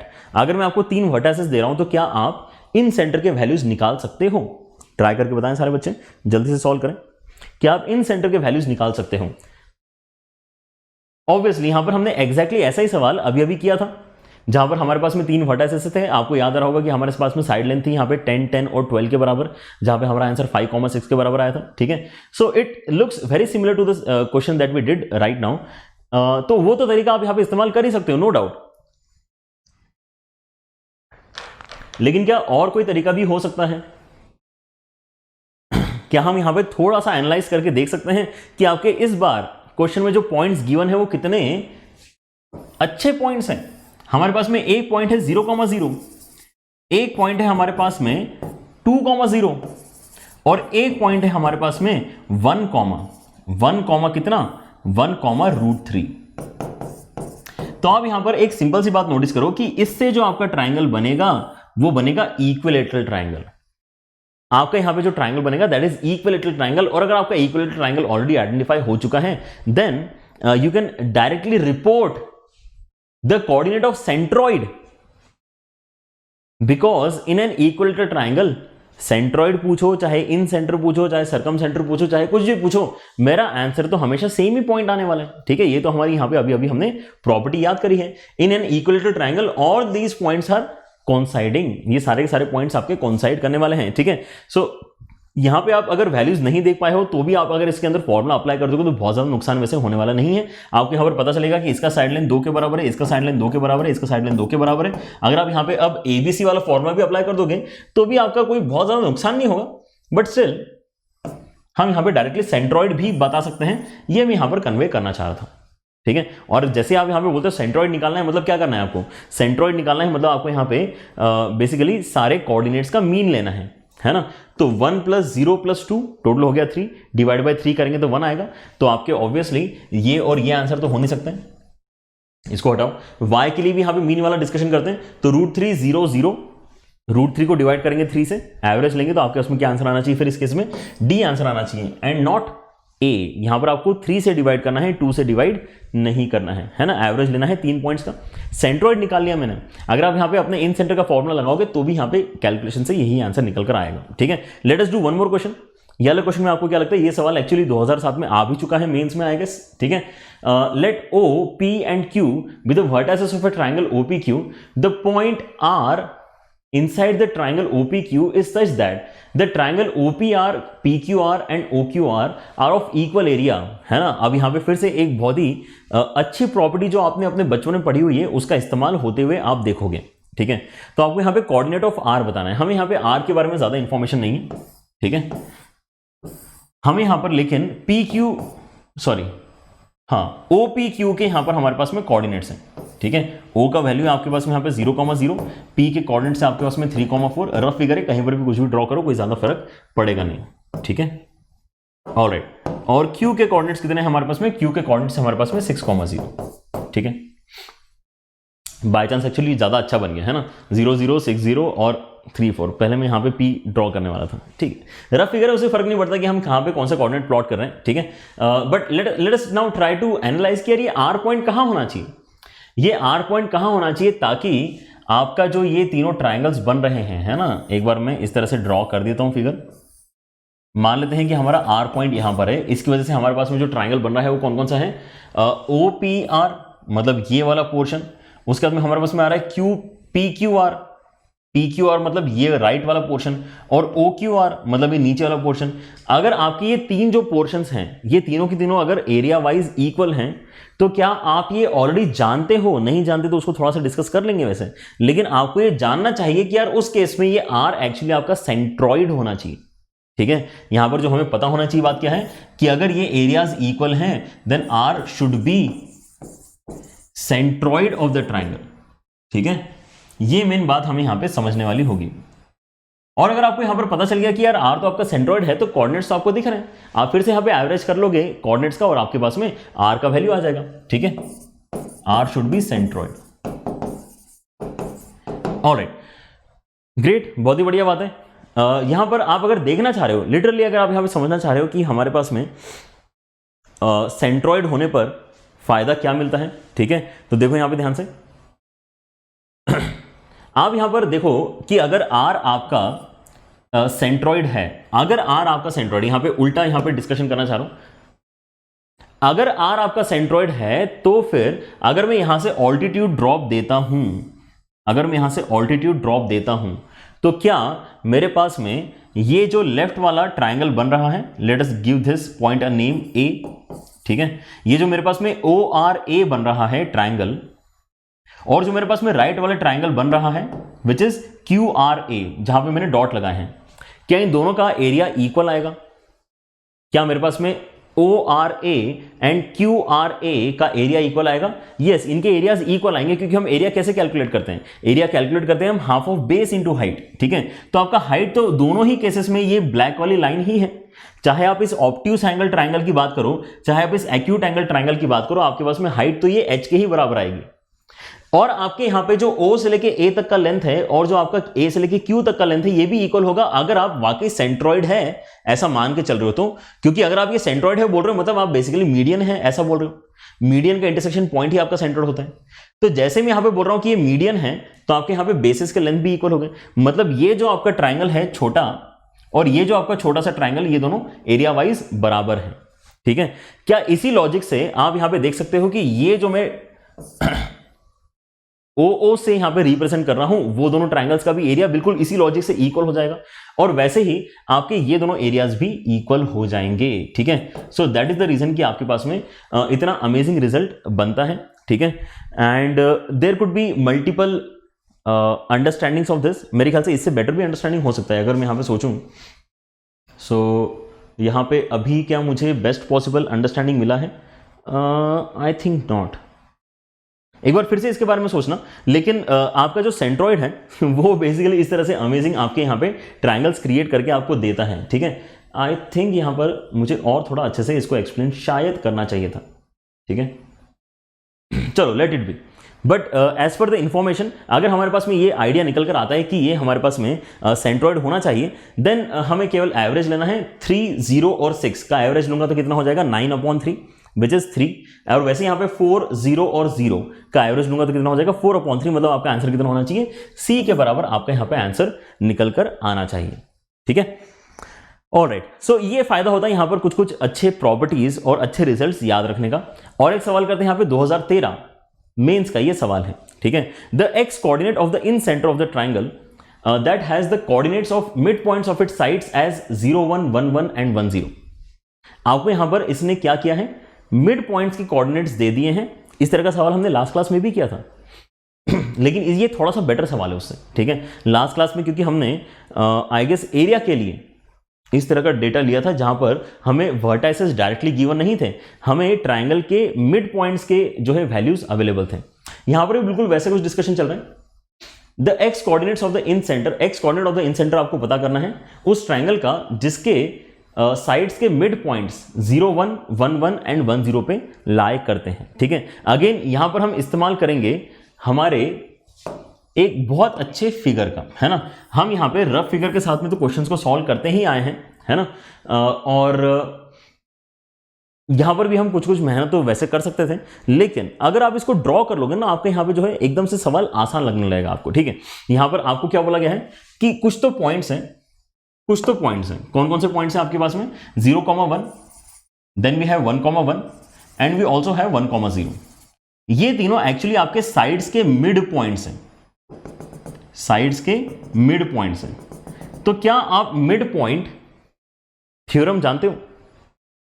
Mid point theorem वो क्या बोलता है कि आपका जो मिड पॉइंट को ज्वाइन करने वाला लाइन सेगमेंट होता है वो आपके ट्राइंगल के साइड का आधा होता है और ट्राइंगल के साइड के पैरेलल होता है। ट्राइंगल के साइड का आधा होता है और ट्राइंगल के साइड के पैरेलल होता है। तो क्या आप यहां पे देख पा रहे हो कि आपका अगर एक साइड है ना, यहां पर ये है 0,1, ये है 1,1। अगर आप ये देख पा रहे हो कि आपका एक साइड जो है, सॉरी, आपका जो एक मिड पॉइंट्स को ज्वाइन करने वाला लाइन सेगमेंट है वो हॉरिजॉन्टल है। ठीक है, तो आपका एक साइड भी हॉरिजॉन्टल होना चाहिए and that should pass through the third mid point.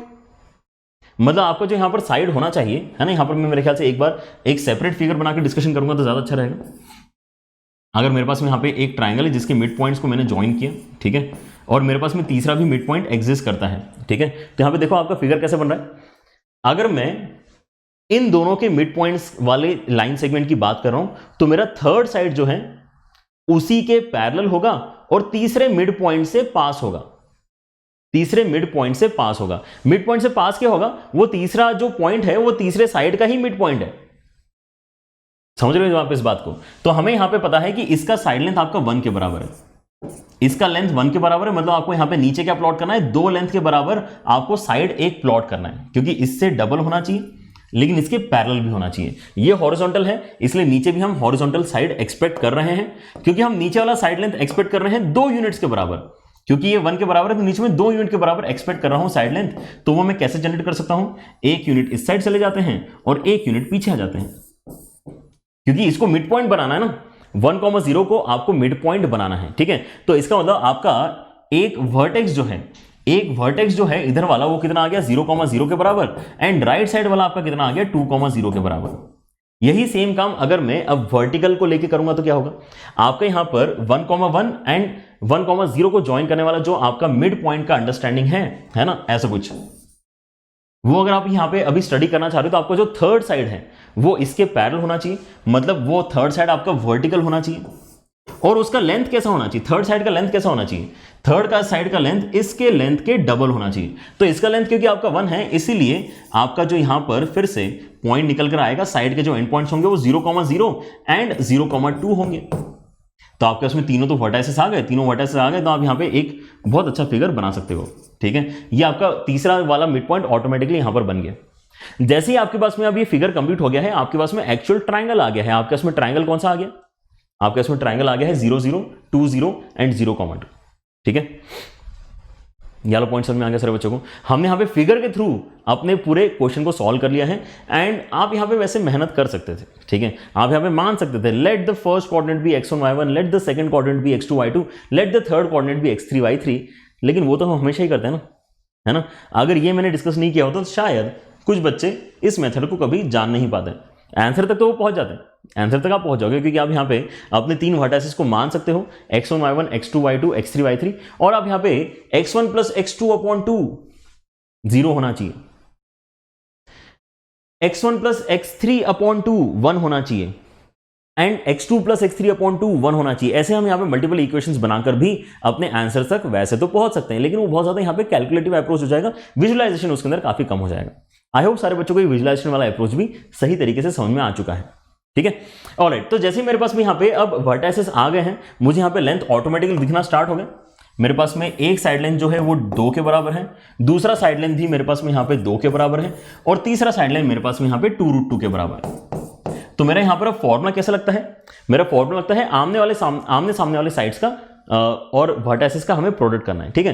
तो अगर मैं x कोऑर्डिनेट निकालना चाह रहा हूं, जो यहां पर मेरा क्वेश्चन है, तो मेरा x कोऑर्डिनेट का वैल्यू कितना हो जाएगा, 0 जाएगा 2√2 के साथ में मल्टीप्लिकेशन में, उसके बाद में प्लस आपका जो 2 है वो जाएगा 2 के साथ में मल्टीप्लिकेशन में, और जो आपका ये वाला 0 है ये जाएगा 2 के साथ में मल्टीप्लिकेशन में।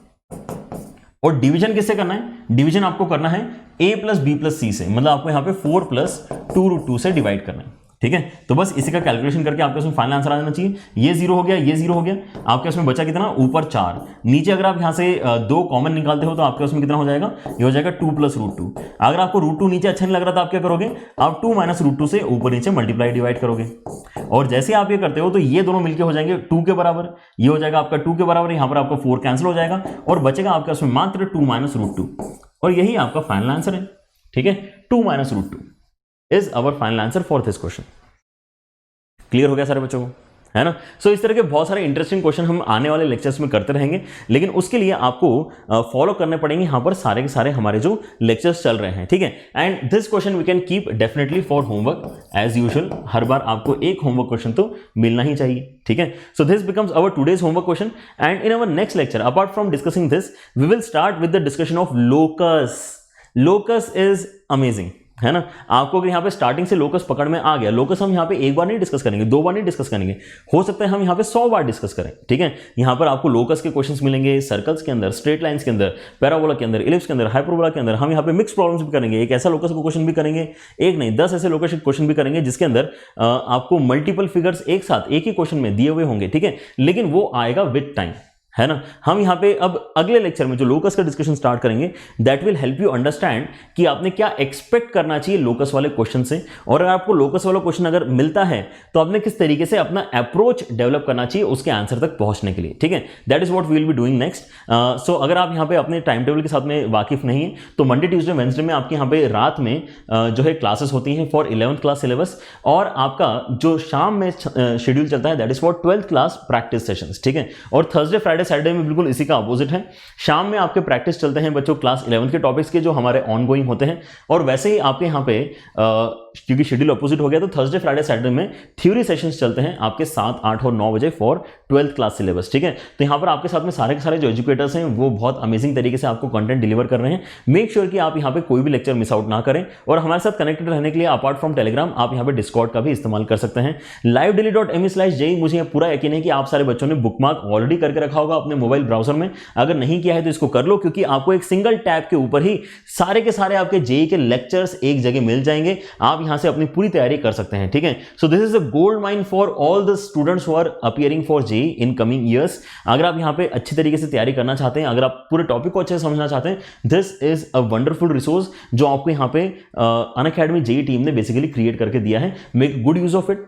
लेकिन आप अगर यहां पे एक कदम आगे बढ़ना चाहते हैं, अगर आप एक एंटायर इकोसिस्टम में जाना चाहते हैं जहां पे आपके डाउट्स भी सॉल्व हो, जहां पर आपके टेस्ट भी लिए जाएं, आपका परफॉर्मेंस भी एनालिसिस किया जाए, आपको यहां पे मटेरियल भी दिया जाए सॉल्व करने के लिए, ठीक है, then everything of that sort is happening on the Unacademy platform, Unacademy subscription platform. यहां पर अच्छी बात यह है कि ये सारे जो आपके फीचर्स है वो तो है ही हैं, लेकिन यहां पे जो ग्रुप ऑफ एजुकेटर्स हैं जो आपको यहाँ पर पढ़ा रहे हैं, अनअकैडमी जेई की टीम है, आपके यहाँ पे कोटा की टॉप टीम है, आपके यहाँ पे टॉप ऑथर्स हैं जो आपको लाइव पढ़ा रहे हैं, ठीक है। और यहाँ पर फैसिलिटी ये है कि आप खुद चूज कर सकते हो कि आपके लिए सबसे बेस्ट एजुकेटर कौन है, जिसकी बातें सुन के आपको ज्यादा कॉन्फिडेंस मिलता है, जिसकी बातें सुन के आपको टॉपिक अच्छे तरीके से समझ में आता है। This choice is in the hands of students, that is the power that students have never seen before, and that is the reason कि अनअकैडमी सब्सक्रिप्शन के ऊपर हर एक बच्चा अपने पसंद का टीचर डेफिनेटली ढूंढ लेता है और वो बहुत अच्छा यहाँ पे अपने आप में इंप्रूवमेंट देख पाता है, ठीक है। क्योंकि आपके पास में जब चॉइसेस होंगी तो आप यहाँ पे ट्राई करोगे ना। आप अगर ऑफलाइन सेटिंग की बात करते हो तो आपको ऑफलाइन सेटिंग में कभी पता ही नहीं चल पाता कि भाई मेरे क्लास के अलावा जो बाकी क्लासेस में टीचर्स जा रहे हैं